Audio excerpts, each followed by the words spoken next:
I'm almost done with the video, so let me just keep going. Paola, Santiago, and the River of Tears is the book that I was talking about when I mentioned Maya and the Rising Dark, because they are ostensibly the same book. But anyway, this book was presented by Rick Riord, the man who wrote Percy Jackson. That guy. I have no idea how to say his last name. Yeah, Pau is what I'm going to call Paola. She likes science, and she daydreams a lot because of boredom. They're never supposed to go near the river because of La Llorona. In case you are unaware of that myth, it's a Mexican folklore, and I believe it was used to scare children into behaving and like not running off by themselves, which I feel like this would be pretty effective. La Llorona was a lady who had children with a man, and I don't remember what the impetus was. I think he might have cheated on her, or she was just sad. So she took her 2 kids and she drowned them in the river, instantly regretted it, and drowned herself. So now, as a ghost, La Llorona will walk around weeping, I believe, and also if she finds a child by themselves, she will take the kid and she will drown the child. Pretty effective at keeping kids from running off by themselves, I would say. But that's why they're supposed to stay away from the river. And Paola and her friends don't really listen, and then one of her friends goes missing. And that's kind of where I stopped going, because I just kind of got a little bit bored. And I think this is an example of why representation matters, because while I did not like the book, that does not mean that it was a bad book. It's not even necessarily that I didn't like the book, I just had a hard time identifying with it. So like, children's books, in my opinion, if they are fiction books, serve the purpose of kids feeling like they're special. Like with Harry Potter. And yes, I'm aware that she's a TERF, but this is just a really good example of this. Harry Potter is a child who is being abused by his relatives and thinks he's not special, and he has no parents, and he's just living under the cupboard. And then one day, a magical letter shows up and shows him that he is special. What kid wouldn't love that notion, where you just like feel like you're the same as everybody else and life's happening and you're being bullied and you don't know what to do and you feel like nobody's in your corner, and now there's this entire world separate from the life that you were leading, and now you have this world that you love. What kid wouldn't want that? Also, little kids love magic. So Paola is good for Hispanic children, I think, but for me, as a black person, the 12-year-old black girl in my heart, I love Maya more, because Maya is me. That's what I meant when I said that. I could be friends with Paola. Maya and Paola could probably be great friends, but Maya is me. Because here's what I mean when I say the same book. It's not a bad thing, but they are ostensibly the same book. A girl is being told stories her whole life that she doesn't believe until someone she cares about is taken, and then it's revealed to her that all of these things that were stories are actually true. All of these children's novels are ostensibly the exact same thing. Or they play on the same tropes, and that's not a bad thing. It just, you know. I also would like to mention, because I do read Sylvia Moreno Garcia's books, and those are about Hispanic people. It's not the same because of the purpose that those books serve. With adult fiction, I'm not reading it for escapist fantasy necessarily. That's kind of why I read children's novels. But like when I read an adult novel, and also her books aren't really fantasy. Her books are more so folklore. When I'm reading an adult novel, it's mostly for relaxation and enjoyment.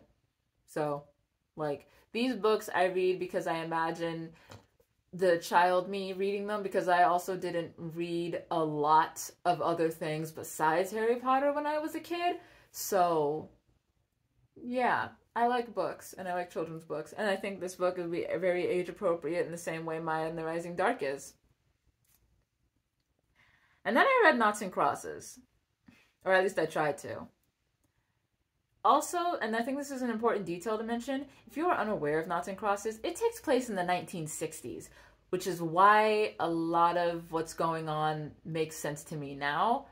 I am not the target audience for Noughts and Crosses, because the 2 main characters, Persephone and Calum, Persephone is black and Calum is white, and in Noughts and Crosses, it's a reversal on the colonization of Africa, or what if Africa went out and colonized Europe? So the bigotry that black people face is now on white people. And I just can't help but feel like I'm happy that she only stayed in Britain, because if she had tried to talk about what the AST would have been like, that gets way too complicated, and then history and all of that, also too controversial, I think. Because this book just felt like, Knots and Crosses is a romance story, and it's two kids who who fall in love with each other, trying to overcome the bigotry in their lives, and also it's the 1960s. So if you can imagine a white boy and a black girl, even in the 1960s, in our world, it was not easy.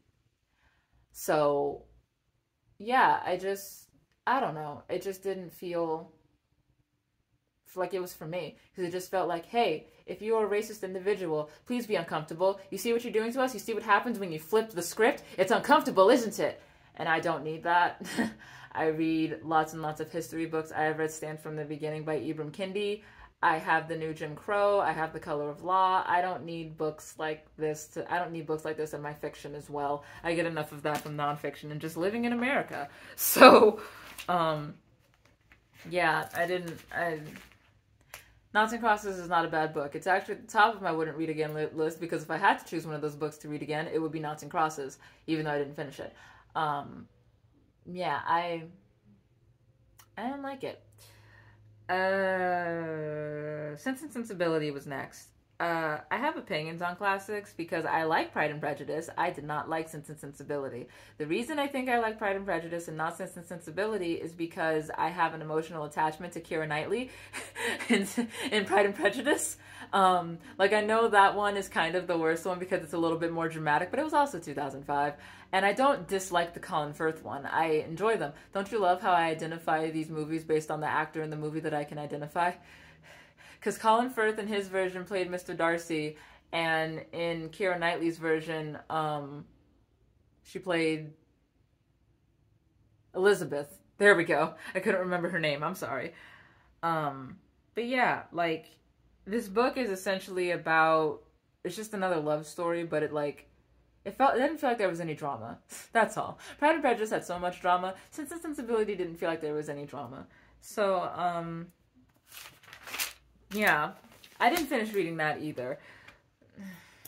I felt like Pride and Prejudice is also just the stronger book, because there's so much exposition at the beginning of Sense and Sensibility, and it's longer, and it just, no, man.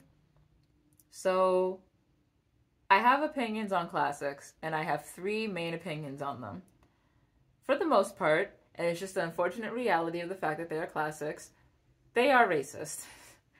There are usually no black people, and if there are, they're talked about in a certain way. Like Othello. When I was reading Othello in one of my classes in college, we had the question of if Othello is racist or not. And I don't remember us coming to a consensus. This was forever ago. I think that was during sophomore year, so to me it was forever ago. So I don't actually remember the entirety of the conversation, but I do, however, remember us not coming to a consensus. Half the class said that it was racist, the other half said that it wasn't racist. Yeah, they just are, because there's no representation because of what black people were doing at the time. It's not our fault that we weren't allowed to write these books that are now considered classics. Yeah. My second opinion is that classics are not as important as people think they are. Like, did Shakespeare and his contemporaries help create modern English? Yes, they did.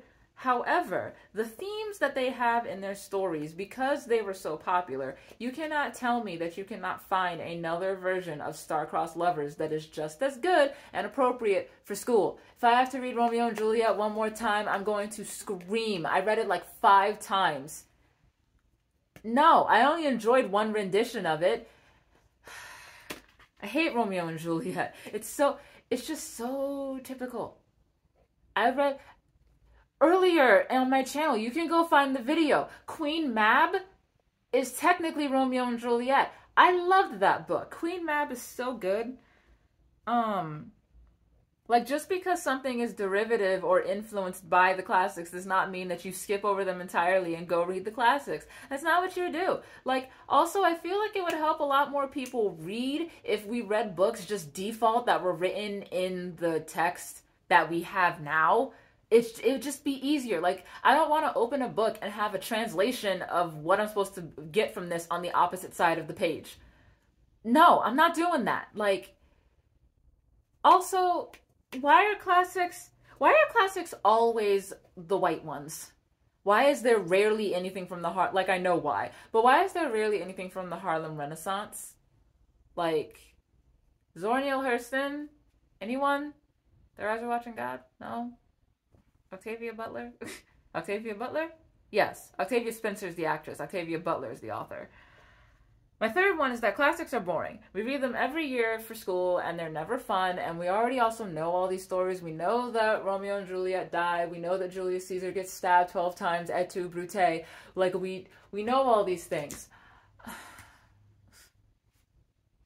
It would help a lot of kids read more if we just didn't have to read these books that are just the same schlock every single year. And even then, Shakespeare wrote more than, like, Macbeth and Romeo and Juliet. Like, read fucking, oh, I can't remember what it's called, but I know in the movie Keanu Reeves played one of the characters. But Much Ado About Nothing. Read Much Ado About Nothing. Like, that's a fun one. Twelfth Night? Anyone?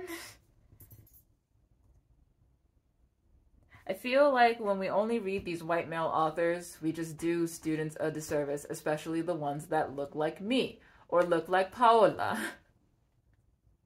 Like, we do them a disservice.